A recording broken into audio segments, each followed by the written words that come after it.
Siap, Bang Siap. Dipo? Bismillahirrahmanirrahim. Dari lantai dasar Gedung Sosial Budaya BI Corner Perpustakaan Jakarta Islamic Center 107.7 FM Radio JC Suara Peradaban Islam Jakarta.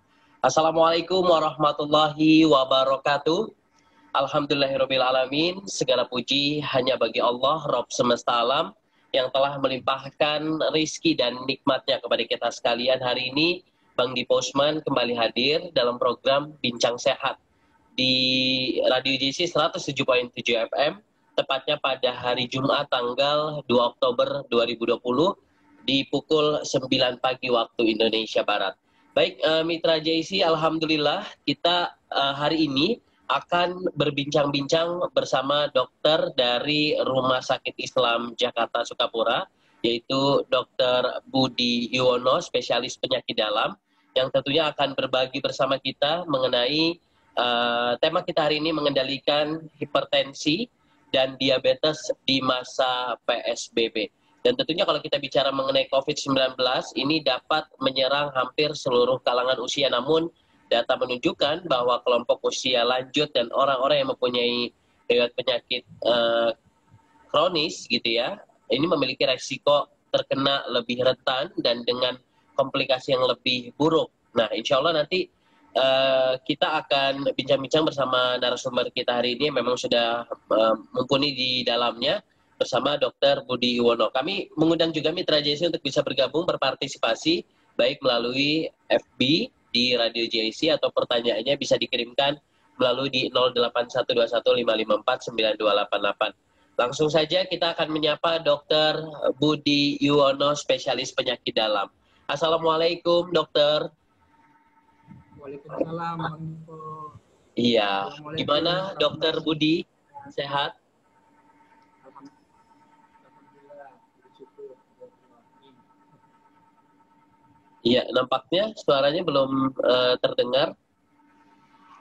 Ya, baik. Dokter Budi Yuwono, terima kasih sudah bergabung hari ini. Insya Allah kita akan bincang-bincang seputar tema kita hari ini, bagaimana mengendalikan hipertensi dan diabetes di masa PSBB, gitu ya, dokter ya. Sebelum kita masuk tema kita hari ini, kami persilakan Dokter Budi Yuwono untuk menyapa Mitra JC yang sudah bergabung hari ini. Kami persilakan, dokter. Assalamualaikum, para mitra di Waalaikumsalam warahmatullahi. Insya Allah pada kesempatan kali ini saya akan membawakan sebuah materi yang insya Allah bermanfaat bagi kita semua. Sebelumnya suara bagus, Bang Dipo, terdengar di sana? Sudah bagus, dokter. Alhamdulillah. Oke, baik. Ya, kalau gitu boleh kita mulai ini? Silakan, dok. Baik, pemirsa sekalian, Assalamualaikum warahmatullahi wabarakatuh. Waalaikumsalam warahmatullahi wabarakatuh. Saya sedikit akan memaparkan tentang pengendalian penyakit diabetes, hipertensi, dan sedikit juga menyinggung penyakit-penyakit yang terkait dengan usia lanjut di masa PSBB ini atau di masa pandemi COVID-19 ini. Bahwa semenjak bulan Februari hingga saat ini ya, di awal bulan Oktober, bahwa pandemi virus COVID-19 ini semakin marak, semakin menyebar kemana-mana. Dan pemerintah tentunya mengambil sikap ya untuk mencegah merebaknya virus ini semakin hebat, maka ditetapkan penanggulannya ini, maka diberlakukan PSBB atau pembatasan sosial berskala besar. Yang mana hal tersebut menekankan utamanya pada usia lanjut atau anak balita ataupun orang-orang yang memiliki penyakit kronis seperti hipertensi, diabetes, gangguan ginjal, penyakit paru obstruktif kronis atau bronkitis kronis atau asma, untuk lebih berhati-hati dan ditekankan sekali untuk berada di rumah. Namun tentunya ketika berada di rumah untuk mendapatkan pengetahuan tentang kesehatan, fasilitas kesehatan, pelayanan kesehatan tentunya juga terbatas. Inilah salah satu jawaban kita dengan siaran radio ini semoga bisa bermanfaat buat kelompok-kelompok usia atau yang mengidap penyakit tersebut. Baik, bahwa kelompok usia lanjut ya, yaitu usia yang di atas 60 tahun cenderung akan mengalami banyak penyakit kronis. Apakah itu hipertensi, diabetes, bronkitis kronis, asma, gangguan ginjal, atau penyakit yang lainnya. Dan di Indonesia proporsi angka kematian akibat COVID tertinggi pada usia lansia dan juga pada usia anak-anak. Pada anak-anak tentunya kondisi ini diakibatkan oleh belum kurangnya imunitas tubuh pada usia anak-anak tersebut. Ya. Lansia lebih rentan terhadap COVID-19 yang tentunya derajat keparahan COVID-19 ini akan meningkat menjadi lebih berat ketika penderitanya mengidap penyakit seperti hipertensi, diabetes, penyakit jantung koroner ataupun penyakit gagal jantung, itu akan meningkat. Kemudian maka dari hal tersebut pemerintah ya sangat menekankan melalui PSBB ini menyarankan agar para lansia utamanya yang mengidap penyakit kronis maupun anak-anak untuk tetap di rumah. Ya. Kalaupun harus keluar rumah dengan sesuatu yang sangat penting, tentunya kita juga mengikuti protokol kesehatan yang ada. Seperti senantiasa memakai masker, jaga jarak minimal 1,5 meter dari orang lain, kemudian menerapkan etika batuk ya. Etika batuk, ketika batuk bukan begini ya, tapi harus kita berada di balik lengan. Nah, ya. Kalau selama ini kita kalau batuk mengepalkan tangan ya. Yeah. Yang betul itu. Yeah. Kemudian selalu mencuci tangan setiap kita akan menyentuh sesuatu, dan setelah berpergian kita harus mandi. Dan diusahakan ini sedikit ada perubahan dalam pola hidup kita ya, sudah lebih banyak menggunakan handphone untuk berjual beli, untuk berkomunikasi, bersilaturahmi. Kita lebih banyak menggunakan media sosial atau media elektronik. Dan diusahakan ya, ada salah satu sunnah Rasulullah SAW yang saat ini belum bisa dilakukan, yaitu berjabat tangan ketika kita berjumpa dengan sesama muslim. Ini belum bisa karena terkait dengan wabah ini. Mudah-mudahan Allah Subhanahu Wa Taala segera mengangkat wabah ini dari negeri kita yang kita cintai. Ya. Kemudian salah satu yang memperberat bagi penderita lansia apabila terjangkit virus corona ini adalah penyakit diabetes. Sering disebut orang juga sebagai kencing manis. Memang dalam darah pada penderita diabetes ini memiliki kandungan gula yang tinggi, dan akhirnya juga terbuang lewat air seni atau air kencing, dan air kencingnya juga itu pun manis. Maka masyarakat lebih mengenal penyakit ini dengan sebutan kencing manis.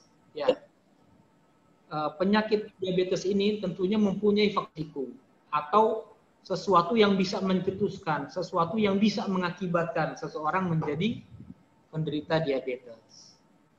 Apa saja diantaranya adalah memiliki riwayat keluarga atau keturunan. Bila orang tuanya memiliki diabetes, ada kemungkinan anaknya juga akan menderita diabetes. Tapi hal tersebut tidak selalu. Karena seseorang menderita penyakit diabetes walaupun orang tuanya menderita diabetes juga belum tentu. Karena apa? Di sini adalah peran faktor risiko, faktor lingkungan. Kalau seandainya orang tersebut senantiasa menerapkan pola hidup yang baik, menjaga makanan, makanan yang mengandung garam dan gula, tentunya dia akan lebih kecil memiliki kemungkinan menderita diabetes. Kemudian obesitas kegemukan juga bisa mencetuskan atau merupakan faktor risiko diabetes. Kurang beraktivitas atau kurang olahraga ini. Nah, ini Bang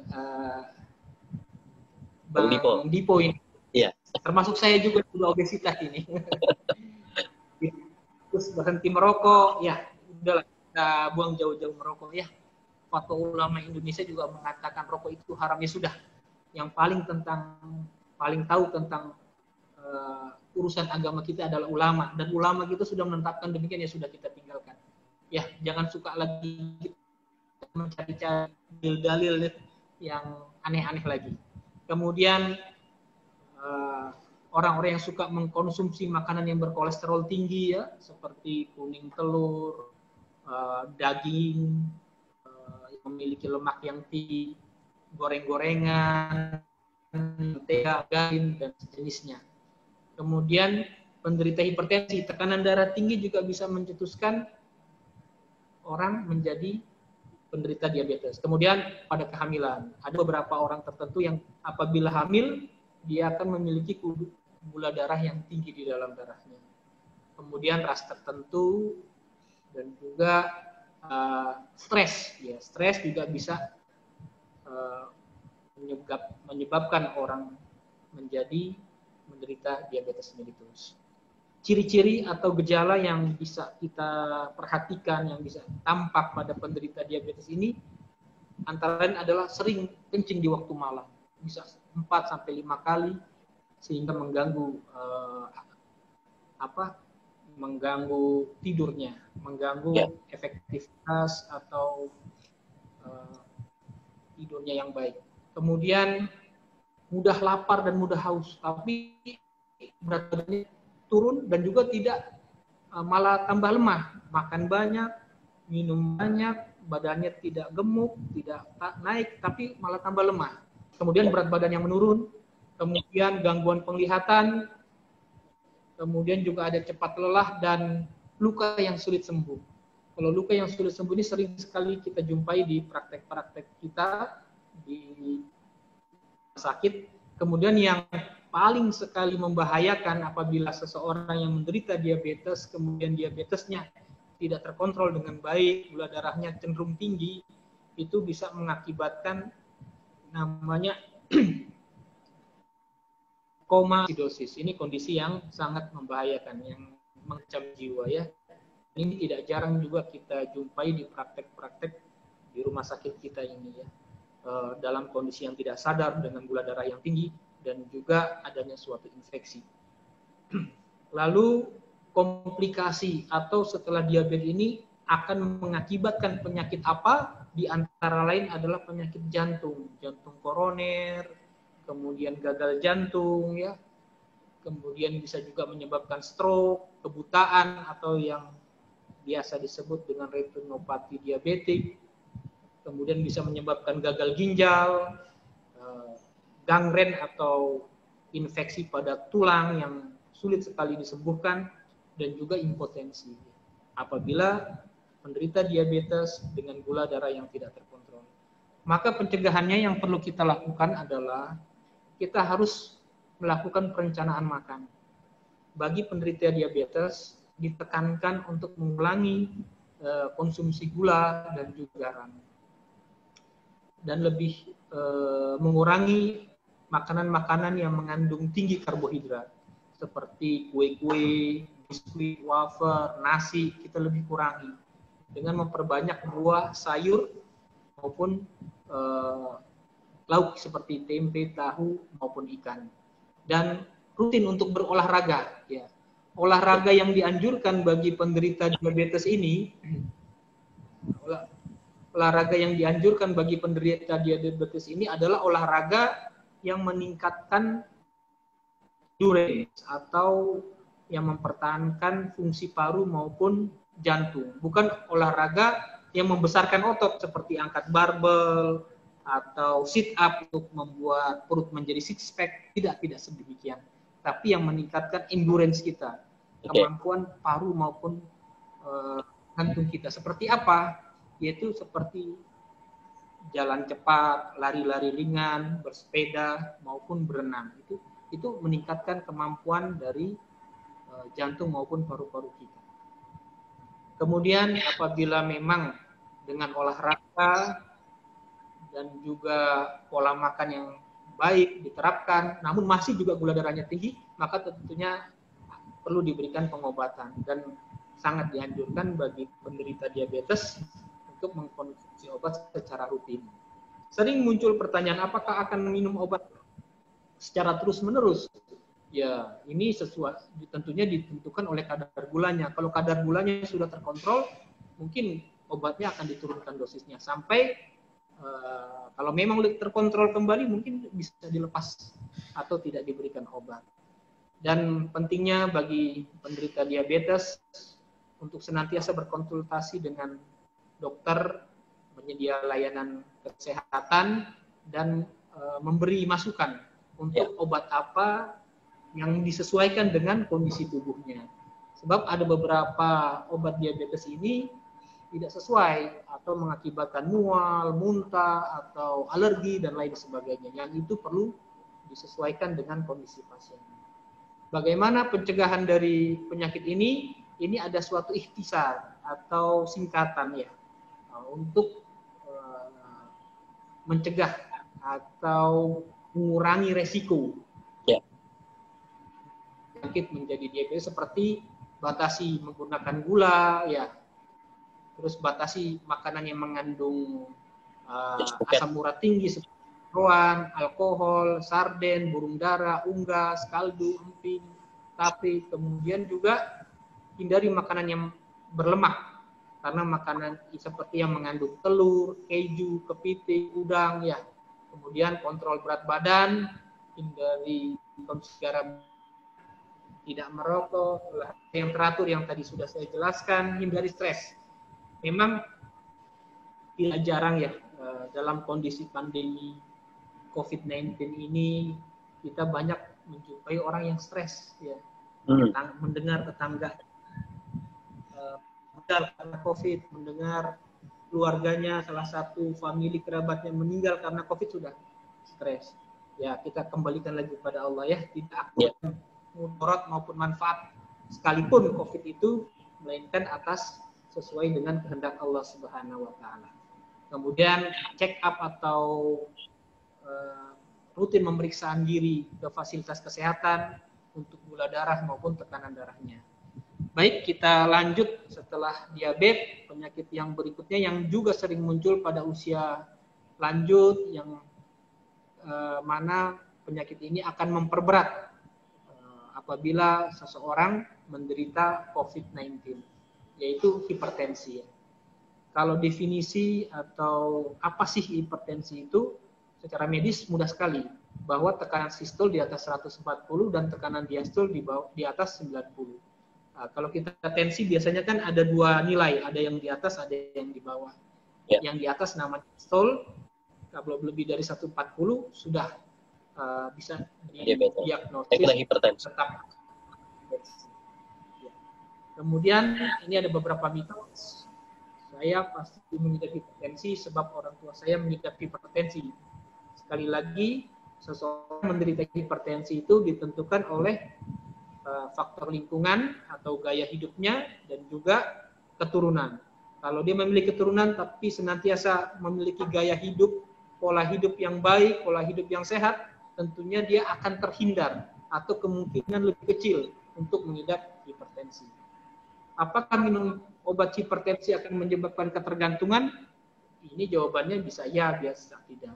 Tapi dari medis tetap bahwa bagi penderita hipertensi atau tekanan darah tinggi diusahakan atau diupayakan untuk tekanan darahnya dalam batas nilai normal atau kurang dari 140. Sakit kepala menyebabkan tensi naik? Tidak. Ya, sakit kepala banyak penyebabnya. Hipertensi itu penyakit orang tua. Tidak semua orang tua juga menderita hipertensi. Ya. Kemudian hipertensi bisa disembuhkan? Kalau bisa disembuhkan itu tidak, tapi hipertensi bisa dikendalikan. Ya. Ini beberapa penyebab ya, penyebab dari faktor risiko dari hipertensi seperti stres, ya, emosi yang berlebihan, merokok, obesitas, dan semakin usia kita semakin lanjut, maka pembuluh darah kita tuh akan semakin kurang elastis, sehingga apabila ada tekanan yang tinggi maka pembuluh darah kita tidak bisa melebar. Ya, ini yang disebut dengan istilah aterosklerosis. Ya, pembuluh darahnya sudah kaku, sudah tidak bisa elastis lagi. Itulah yang menyebabkan hipertensi pada usia tua. Dan makanan yang perlu kita hindari atau yang perlu kita batasi bagi penderita hipertensi maupun diabetes adalah garam dan makanan yang berlemak. Ya. Ada di sini ada opor ayam, ya, ada kepiting, enak sekali seperti ini. Kemudian ini ada beberapa gejala seperti sakit kepala, lemas, kelelahan, rasa berat, ditengkuk, ada gangguan tidur, ya. Bisa juga mimisan hidup, dan komplikasi hipertensi hampir mirip dengan komplikasi pada penderita diabetes seperti penyakit jantung koroner, gagal ginjal, stroke, dan lain sebagainya. Sehingga perlu kita melakukan pencegahan seperti diet rendah garam dan lemak, olahraga yang teratur, hindari stres, ya. Kemudian tentunya hindari alkohol dan rokok, ya, mengatur keseimbangan antara kerja dan istirahat, tentunya juga rekreasi, ya, melakukan olahraga seperti senam aerobik, jalan cepat, berenang, ya, durasinya sekitar 30 menit, ya, dilakukan seminggu 3 hingga 4 kali. Ya, itu kira-kira yang bisa saya sampaikan. Mungkin untuk lebih mendalam lagi kita bisa buka forum tanya jawab, ya. Bila ada hal-hal yang belum jelas dari pemaparan yang saya berikan ini, dan saya kembalikan kepada Bang Dipo. Iya. Baik. Terima kasih Dr. Dr. Budi Yuwono yang sudah bergabung hari ini, yang sudah memberikan materi yang begitu jelas, saya kira slide-nya juga cukup mudah dipahami.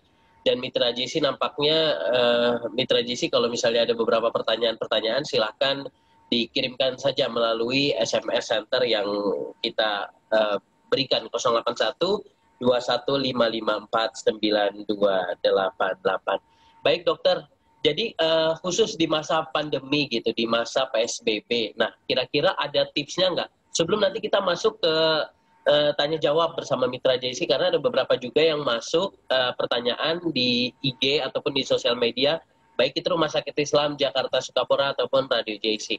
Nah, tips dari dokter nih, ini kan hipertensi, kemudian juga diabetes ini kan sangat menjadi satu perhatian khusus, karena kalau sekiranya dia terkena COVID, kemudian dia ada riwayat diabetes dan hipertensi, ini yang paling ditakutkan oleh keluarga. Nah, kira-kira ada nggak dok tipsnya nih untuk kita semua agar kita bisa terhindar yang namanya resiko yang lebih jauh lagi gitu dok? Kami persilakan. Ya, betul sekali Bang Dipo bahwa severitas atau keparahan COVID-19 ini apabila mengidap pada penderita diabetes ataupun hipertensi, kemudian juga pada usia senja, ya udah usia lanjut, itu akan sangat parah, ya, sangat parah, dan obat juga cukup rumit, cukup sangat lambat pemulihannya atau penyembuhannya. Sehingga seperti yang tadi sudah saya paparkan, seperti yang dianjurkan oleh pemerintah bagi kelompok usia risiko yang memiliki diabetes, hipertensi, atau apalagi sudah usia yang sudah menginjak lansia, memang ditekankan untuk di rumah, untuk tidak keluar. Oke. Ditekankan sekali untuk membatasi diri di penularan COVID-19 ini dari orang lain di sekitarnya. Dan apabila untuk tetap sehat, ya, tetap terkendali diabetesnya, kemudian hipertensinya, disarankan untuk rutin kontrol. Itu rutin kontrol mungkin sebulan sekali atau 2 minggu sekali untuk tetap mengecek tekanan darahnya maupun gula darahnya untuk tetap terkontrol tidak tinggi. Sebab hal inilah yang penting. Yang penting juga apabila gula darahnya cenderung terkontrol atau tekanan darah tingginya cenderung terkontrol apabila terkena virus atau terinfeksi virus corona ini, maka itu akan lebih mudah untuk kita lakukan tata laksana untuk penyembuhannya. Namun bila sebaliknya gula darahnya sudah tidak terkontrol, tekanan darah tingginya tidak terkontrol, itu sulit sekali dan banyak mengakibatkan kematian yang sering kita dapati. Lebih baik kita mengorbankan waktu mungkin dalam sebulan 2-3 jam untuk kontrol daripada kita tidak pernah kontrol tiba-tiba penyakit dan itu udah sangat berat gitu dan susah untuk bisa dipulihkan kembali. Itu yang bisa saya jelaskan, Bang Diko. Baik, artinya ya dokter ya untuk pencegahan apa yang tadi sudah disampaikan oleh dokter sebenarnya tidak ada perbedaan, tapi betul-betul bagi yang terkhusus untuk diabetes ini yang memiliki riwayat baik itu diabetes atau hipertensi memang sebaiknya harus lebih rutin lagi tadi sudah disampaikan oleh dokter bagaimana harus kontrol, kemudian minum obat yang teratur ya dok ya. Dan yang terakhir tadi diet garam dan lemak gitu ya. Baik, Dokter Budiono, kita akan menyapa Mitra JC yang sudah bergabung. Ini dari Instagram Radio JC karena kemarin ada yang informasi gitu karena kita insya Allah hari Jumat ingin siaran gitu. Kemudian ada beberapa Mitra JC yang bertanya. Kita akan pertama menyapa terlebih dahulu. Sebentar dok. Iya, baik ini pertanyaan pertama dokter berkaitan dengan diabetes. Dari Rahma. Dokter Budi, bolehkah saya bertanya, pasien DM itu rutin minum glimepirid dan metformin tanpa kontrol dan rutin puasa Senin Kamis. Nah, saya kurang tahu ini pertanyaannya apa yang pastinya bolehkah pasien diabetes mellitus rutin minum glimepirid dan metformin tanpa kontrol dan rutin puasa Senin Kamis. Nah, dokter bisa dijawab dok. Pertanyaan dari Mbak Rahma. Terima kasih atas pertanyaannya ini dari Mbak Rahma. Memang ya salah satu strategi atau salah satu pengobatan yang diberikan untuk mengendalikan gula darah adalah dengan memberikan obat yang tadi disebutkan maupun metformin bisa dikombinasikan kedua obat tersebut. Apakah kalau sudah minum obat tersebut tidak perlu kontrol lagi? Ya, itu tidak bisa begitu. Ya. Nah, mengapa? Ya sebab kenaikan atau penurunan gula darah ini tidak sebanding terus, tidak garis lurus terus, tapi kadang ada memuncak, kadang juga menurun. Ya. Tergantung apabila orang tersebut aktif rutin berolahraga, kemudian juga sangat membatasi makannya seperti sering berpuasa, dengan dosis yang sudah ditetapkan dikhawatirkan bisa terjadi hipoglikemi atau kadar gula darah jauh turun di bawah normal dan itu juga berbahaya juga ya. Atau karena sudah menganggap sudah minum obat seperti metformin atau glimepirid, maka orang penderita diabetes ini misalnya tidak menjaga pola makannya ya, atau tidak berolahraga, bisa jadi obat tersebut tidak mampu mengendalikan gula darahnya. Oke. Walaupun sudah minum obat, gula darahnya masih tinggi terus. Makanya itu perlu dikontrol. Setelah dikontrol, kita tahu nilai gula darahnya, biasanya dokter menyesuaikan obatnya maupun dosisnya dengan kondisi gula darah. Seperti itu. Bang Rahma. Baik. Terima kasih Pak Budi Yuwono. Mungkin itu saja dok. Jawabannya dok ya. Jadi intinya memang harus kontrol. Nah, itu apalagi yang dikhawatirkan ya ada beberapa obat yang memiliki efek samping. Ya. Tentunya tidak semua orang akan mengidap efek samping tersebut. Ada beberapa orang saja dan itu perlu kita evaluasi lewat pemeriksaan darah. Mungkin kita evaluasi fungsi ginjalnya, kita evaluasi fungsi hatinya, dan evaluasi fungsi organ-organ yang lain. Yang dikhawatirkan ada efek samping obat tersebut. Makanya perlu walaupun sudah mengkonsumsi obat, tetap kita rutin periksa. Demikian. Baik, terima kasih Dokter Budi Yuwono atas jawabannya. Terima kasih juga buat Rahma yang sudah bergabung hari ini. Kemudian kita akan menyapa mitra JC lainnya. Mungkin mitra JC yang kedua ini yang bertanya dari Randy. Assalamualaikum warahmatullahi wabarakatuh, Dokter. Saya ingin bertanya, jika saya makan jam 3 pagi, cek gula darah jam 7 pagi, kemudian kadar glukosanya 106 atau kurang 140 mg per dl. Apakah artinya kadar gula darah saya normal, dokter? Apakah ada indikator diabetes juga? Karena sekarang saya sering mengalami kencing yang terus-menerus dan tidak terasa sakit saat mengeluarkan urin. Mohon penjelasannya, dokter. Memang salah satu ya gejala yang muncul pada penderita diabetes ini adalah sering berkemih atau kencing di malam hari, yang istilah medisnya disebut dengan poliuri. Pada malam bisa 4 hingga 5 kali buang air kecil. Itu salah satu gejala.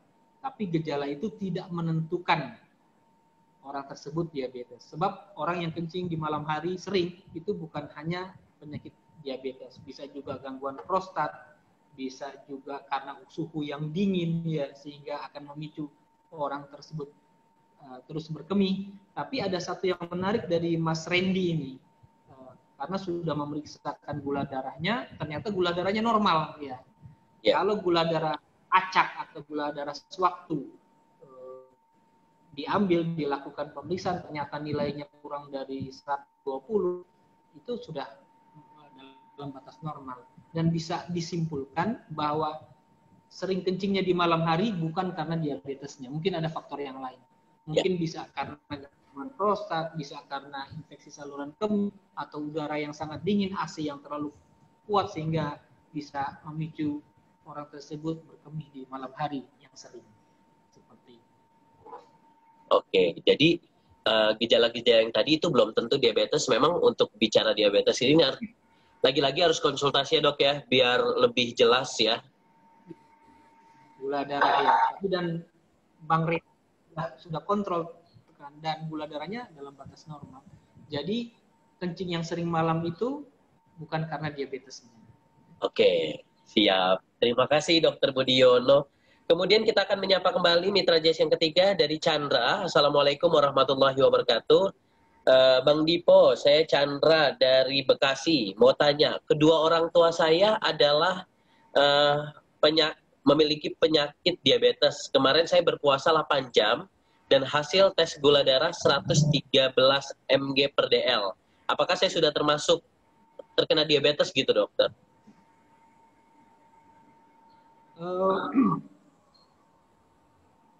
Nampaknya beliau ini laki-laki. Ini berkaitan dengan diabetes yang diturunkan kepada orang tua, dokter.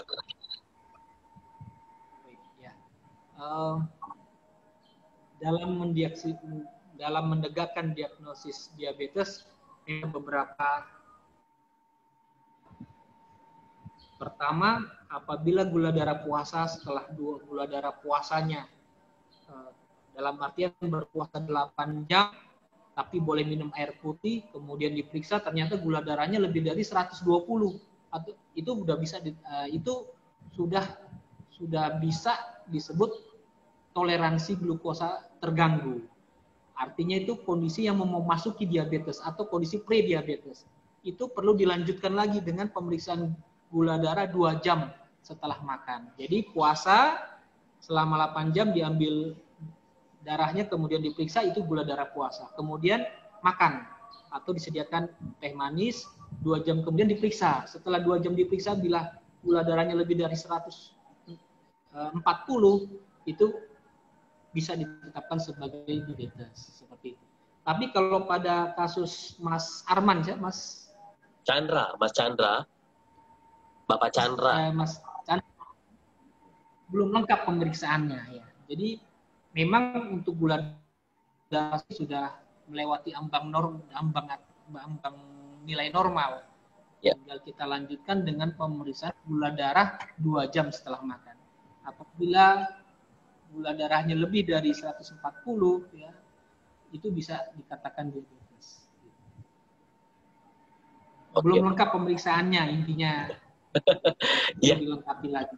Tapi perlu hati-hati karena tadi dikatakan bahwa Bang Chandra ini mempunyai keturunan atau bapak ibunya yang menderita diabetes. Tentunya lebih berhati-hati lagi untuk senantiasa melakukan pola hidup yang sehat, ya, mengkonsumsi makanan yang rendah karbohidrat, ya, membatasi gula, ya, dan rutin berolahraga. Demikian. Oke, baik. Terima kasih Dokter Budi. Mungkin satu pertanyaan terakhir sebelum kita tutup karena memang waktu kita juga sangat terbatas. Ini dokter dari Wahyu. Assalamualaikum warahmatullahi wabarakatuh. Dokter, saya seorang pria usia 34 tahun. Saya mengalami gejala diabetes seperti tiba-tiba gatel dan digaruk sampai koreng berwarna hitam-hitam, mudah lapar, mengantuk, haus, bibir kering, sering kencing manis, sering kencing gitu, mudah kesemutan dan kayak ada yang jalan di aliran darah. Nah, pertanyaan saya dokter, perbedaan diabetes dan gula darah naik itu apa dokter? Nah, baik. Bahwa ciri khas atau hal yang pasti, yang jelas ya, bahwa penderita diabetes itu memiliki gula darah yang tinggi. Gula darah puasa maupun gula darah 2 jam setelah makan yang tinggi. Itu di atas, bisa sampai di atas 200 ya. Harusnya di bawah 10, di bawah 120. Terus tadi dari gejala yang disebutkan oleh Bang siapa tadi? Iya, Pak Wahyu, Pak Wahyu. Pak Wahyu itu sudah menunjukkan tanda-tanda arah ke diabetes mellitus. Tinggal kita periksakan gula darah puasanya dan gula darah 2 jam setelah makan. Bisa juga ditambah dengan pemeriksaan satu lagi namanya HbA1c. Itu saja. Kalau memang nilai tinggi di atas normal memang sudah terdiagnosis sebagai diabetes. Karena gejala yang dipaparkan tadi sudah menunjukkan diabetes. Oke. Baik. Oh tadi ya gejala-gejala yang dipaparkan itu juga salah satu tanda-tanda ya dokter ya, seseorang itu terkena diabetes mulai dari yang namanya suka kencing-kencing begitu ya dok ya, mudah lapar dan lain-lain. Dokter, badannya makin lemah. Oke. Dok, apakah setiap misal begini, untuk kita bisa mengecek gula darah gitu ataupun diabetes, apakah bisa cukup dengan alat yang tes gula darah itu saja, dok? Atau memang kalau misalnya kita datang ke dokter spesialis penyakit dalam misalnya, itu butuh berapa lama dokter bisa ketahuan kita ini terkena gitu diabetes? Memang saya juga sering menganjurkan bagi pasien-pasien saya yang menderita diabetes untuk punya alat yang portable, yang kecil ya, kecil, untuk mengevaluasi gula darahnya di rumah ya. Itu saya anjurkan, tidak harus periksa di rumah sakit atau di tempat laboratorium yang kenal nama ini. Cukup dengan alat yang kita punya, cukup valid, cukup akurat untuk memberitahu gula darah ya. Tentunya perlu juga dikalibrasi ya, perlu di servis juga alat tersebut ya. Selain karena ya khawatir nilainya tidak akurat lagi, tapi untuk selama ini pengalaman saya alat itu cukup akurat. Dan untuk kasus-kasus yang sangat yang dibutuhkan nilai gula darah yang cepat, rumah sakit juga membutuhkan menggunakan alat itu yang kecil, yang portable ya. Dan itu cukup bantu menggula darah pasien atau penderita diabetes untuk mengetahui kadar gula darahnya. Oh, ternyata gula darahnya tinggi, ya, pada minum obat tersebut akan kemudian dikonsulkan ke dokternya. Atau setelah minum obat kok badan saya mengingat dianya itu terlalu rendah, mungkin bisa dikonsulkan ke dokter untuk mengurangi dosis. Itu memang saya sangat menganjurkan sekali untuk mempunyai alat tersebut. Baik, ya. Jadi Utamanya bagi penderita diabetes. ya bagi khusus penderita diabetes ya sebaiknya memiliki alat apa itu dok namanya dok untuk pengecek alat gula itu? Iya, Apa dok? glukometer. Oh iya, baik. Glukometer. Iya. Ya, glukometernya macam-macam ya. Aja glukometer sudah paham. Baik. Dokter, terima kasih banyak Dokter Budi Yuwono yang sudah banyak memberikan edukasi tentang kesehatan, terutama ada dua penyakit ya, hipertensi dan gula ataupun diabetes mellitus.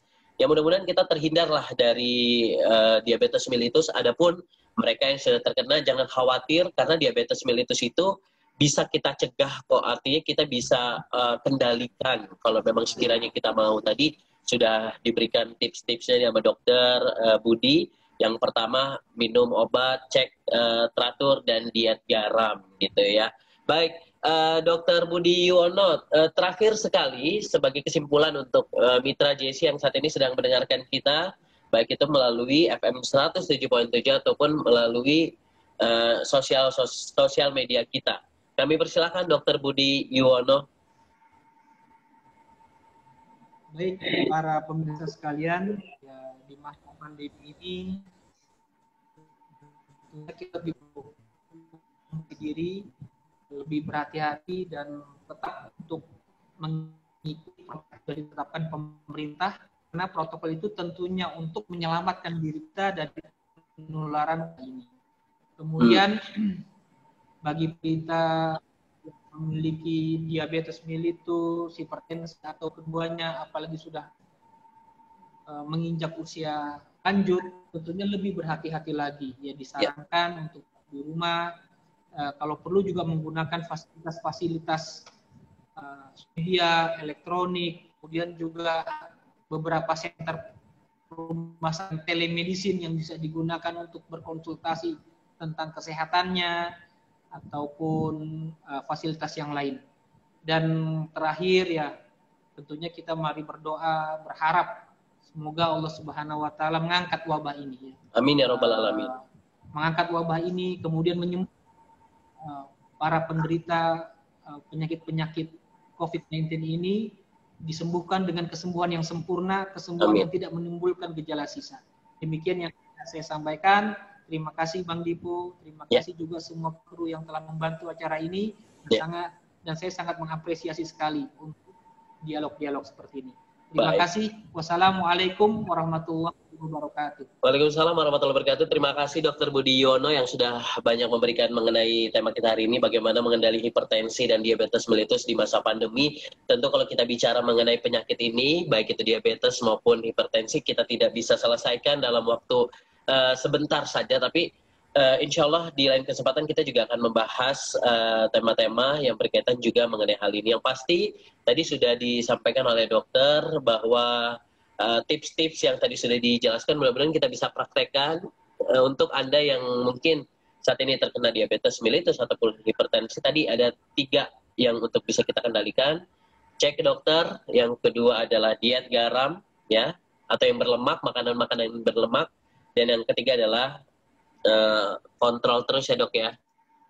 Minum obat secara teratur ya. Dengan kita minum obat teratur, insya Allah penyakit yang namanya diabetes mellitus itu bisa kita kendalikan.